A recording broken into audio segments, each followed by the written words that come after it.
painfully average SmackDown tonight. I'm John Ritland, that is... The Turbinator.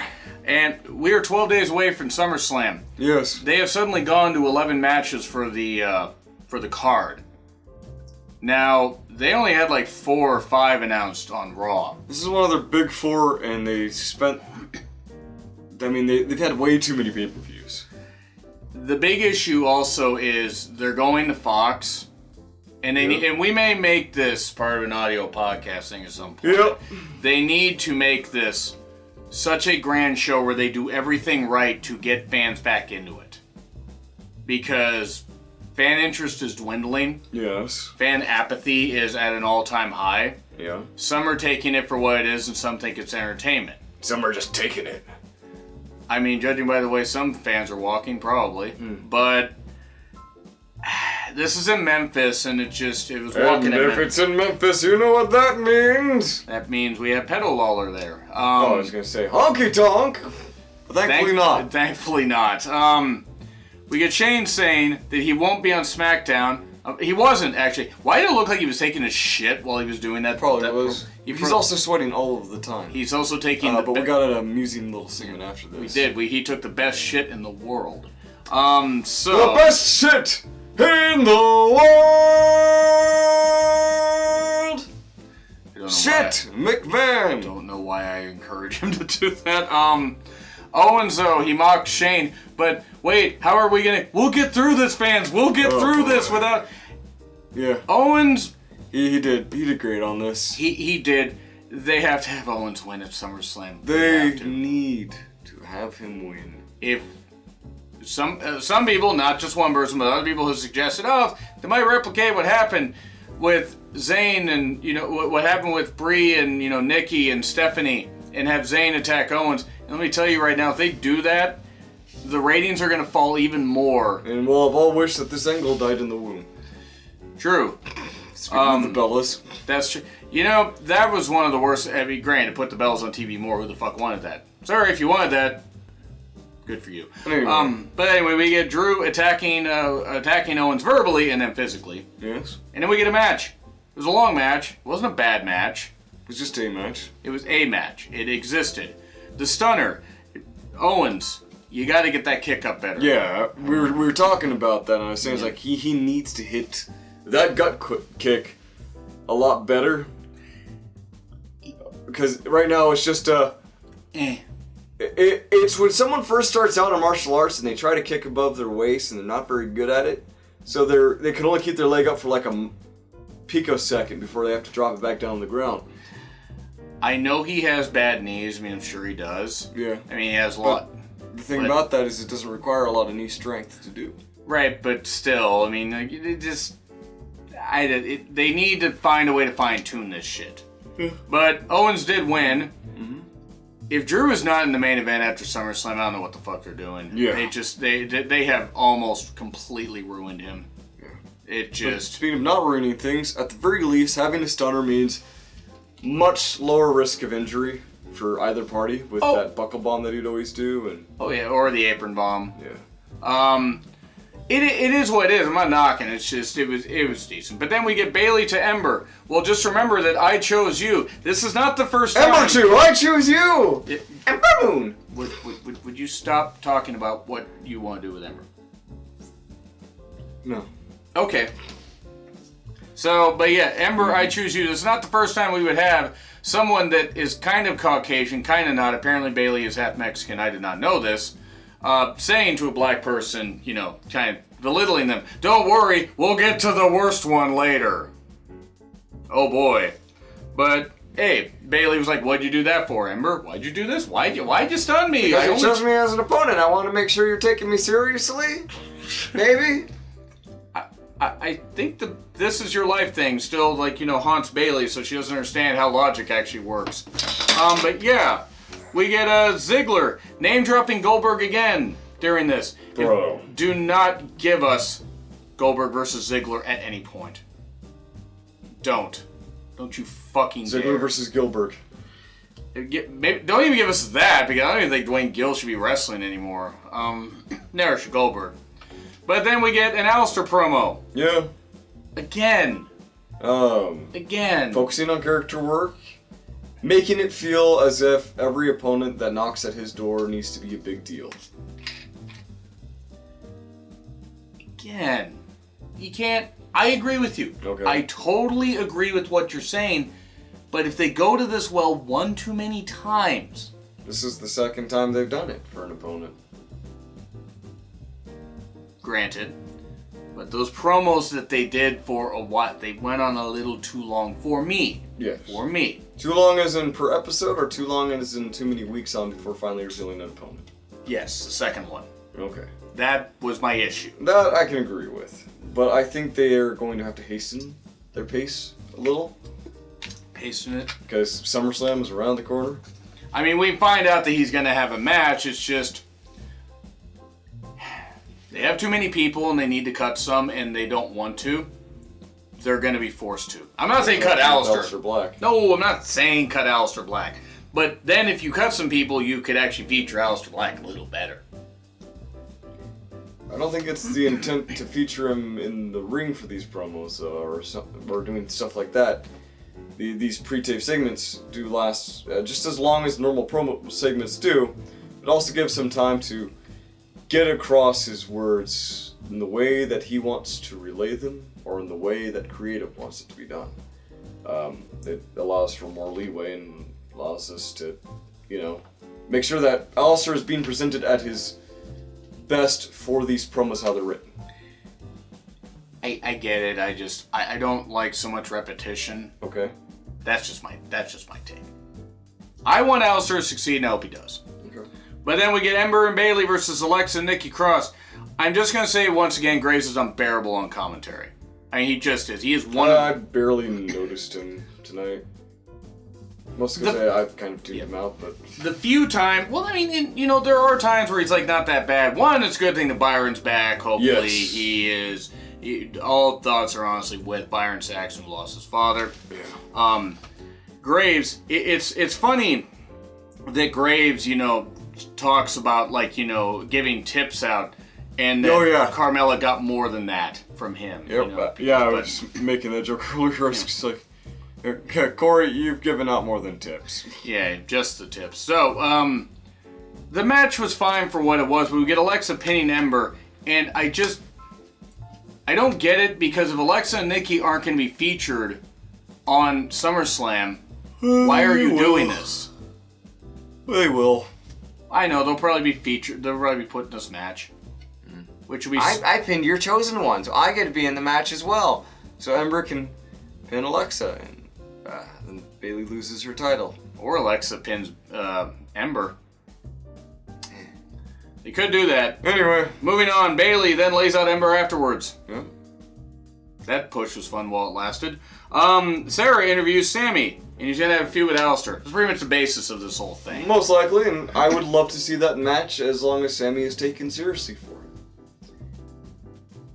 You are asking too much for WWE to make us take Sammy seriously. I'm asking them to take Sammy seriously. Okay, even more, to be honest. Right. I like Sammy. Sammy should be used a whole lot better than he is. It's not like he lost in 8 seconds in a gauntlet match or something. What? They actually did make that match official. It is happening. We then get a plug for Big Show's Netflix show. I don't care. Whatever. Good for him. Yeah. Daniel Bryan's announcement. Why do you keep doing this? Why? Why do you keep doing this? The stuff with Jericho got old in 2012. I'm sorry. It wasn't interesting then. I was about to talk about my talking point on that. So, go ahead. Which is that everything old is new again with WWE. And as I said earlier, too, it's just like trying to do the silent Jericho thing. Daniel Bryan, give him some more than 2 weeks to get this done. But he could probably get whatever he's trying to do over. You got an idea Daniel Bryan's going to be involved with Roman, which I'm going to get to here in a bit. And also, one thing. So, even though the Mandy Sonya thing, the promo, whatever, was bungled last week, they were supposed to get a match with the Iconics. You guess what didn't happen, Chris? They didn't fight the Iconics! None of them were featured. The Kabuki Warriors were not featured. Very few women were featured. They featured 2 women from Raw, but they didn't have time to feature However I feel about Mandy and Sonya as a team, I personally think Sonya is the bigger star of the two, the bigger, more potential star. Nothing against Mandy. They work well as a team. If you're gonna say something in 1 week, fucking put it on the show. Yeah. Or don't announce it. For instance, like, don't announce it. Just- Or don't rewrite the show right before it happens. Or maybe save the big show on Netflix thing for the actual commercial breaks. And build something, or make something happen backstage where the Iconics can't fight. Yeah, something. Whatever. It just, they didn't even address it. And it's just like, just drop the women's tag titles. Just drop them.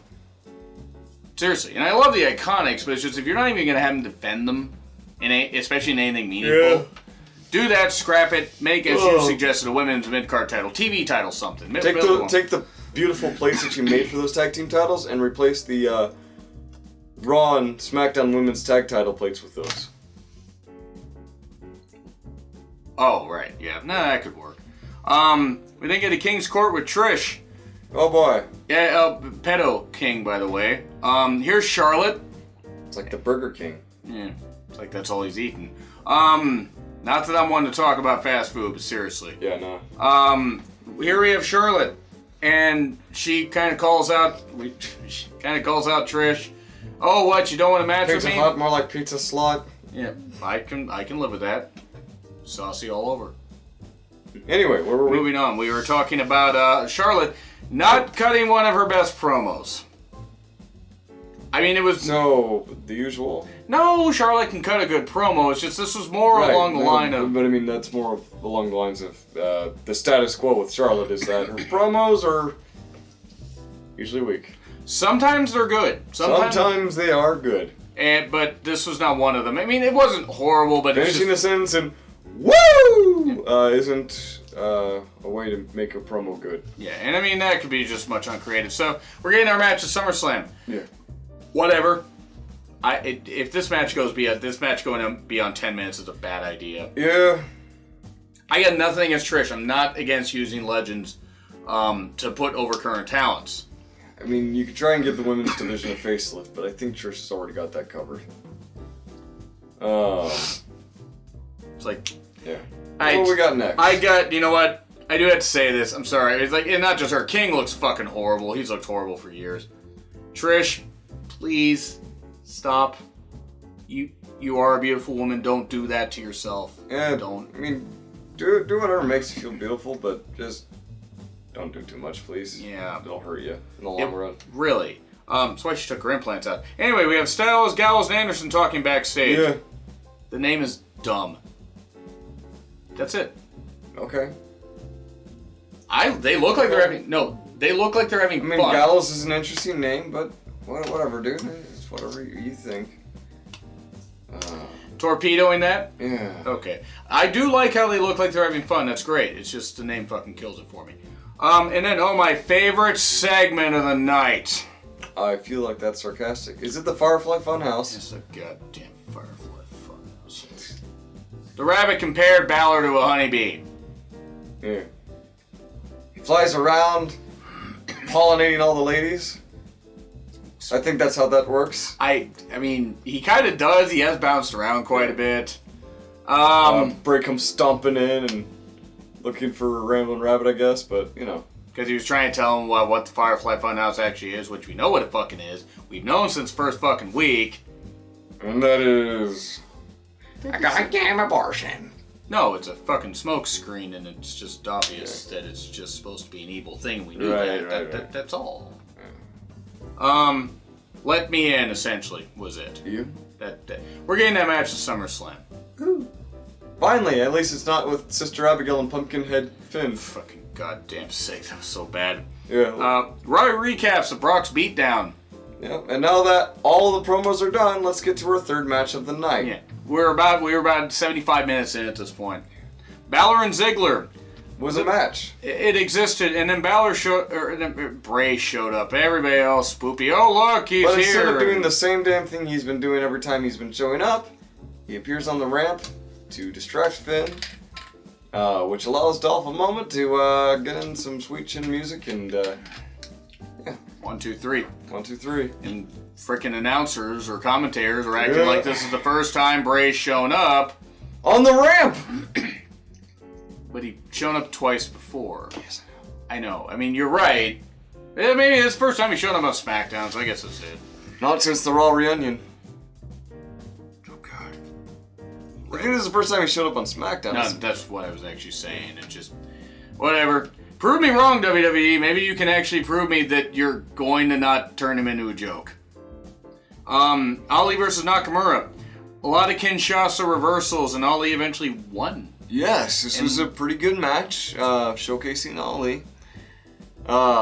And I believe he had lost to Cockblock and Nakamura during Smackville. I didn't watch it. We were kind of at an indie show enjoying some wrestling, despite the fact Joey Janela was there. At least for me. Let's admit, he was not the worst part of the night. No, he wasn't. Oh. Yeah, it was La Negro getting a moonsault across the throat. Ooh. Yeah, he's okay, though. Thankfully. So, yeah, don't let a 280-pound Samoan guy moonsault you. Fatu, no! So, Ali does win in 5 minutes. It wasn't the best showcase, because they did too much talking, so they had to cut a lot of the matches down. Yeah. We're probably getting this match at SummerSlam.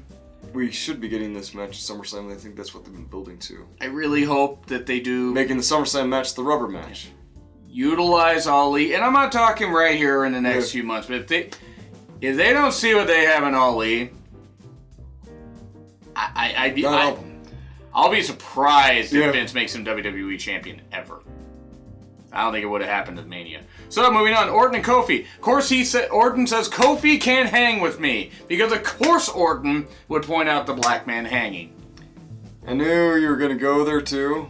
Yeah. The immediate moment he said that, I don't think that was what he meant. I'm sticking with it. Alright. But Orton is good at being a dick, pretty much because he is. Yeah, I mean, it's not like he's taking a shit in someone's purse or something. Or grabbed his dick and then tried to shake someone's hand. The promo package honestly, that sounded like an old school ribbing thing that would be done back in wrestling days. Was he wearing a condom while he was doing it, like the old school ribbing? Proud of that? Okay. Anyway. But yeah, it was what it was. Then we get a Kofi promo. With Xavier Woods breaking out the words, the best words. The actual good words. Because he's got a PhD and shit. Yeah. He is a stable genius. We then have Kofi with the New Day versus AJ Styles. Hey. And Styles was accompanied by Gallows and Anderson. Yes. This was originally supposed to be a 6-man tag, and then they changed it 3 hours after they announced it on social media. God, I wonder why. Because Vince is an idiot. It's not good shit! So we're gonna... whatever. That's creative just doing that. So anyway, a good match with some of the goofiness. Trouble in Paradise, countering the Phenomenal Forum, 1, 2, 3. Yep. So, okay, Kofi wins. Cool. All right. And then we get Reigns. He's going to make his announcement with like 2 minutes left in the show. And then somebody pushes the staging thing over, and it's these horrible jump cuts. Yeah, just one solid jump cut to make it look like he, like it collapsed really fucking fast on him. Yeah. But it was bad. But yeah, it was a pre-recorded segment, but whatever. It was what it was. I want to say this, though. This is who I think pushed it. It was Rowan. And the announcement is going to be Daniel Bryan facing Roman Reigns at Mania.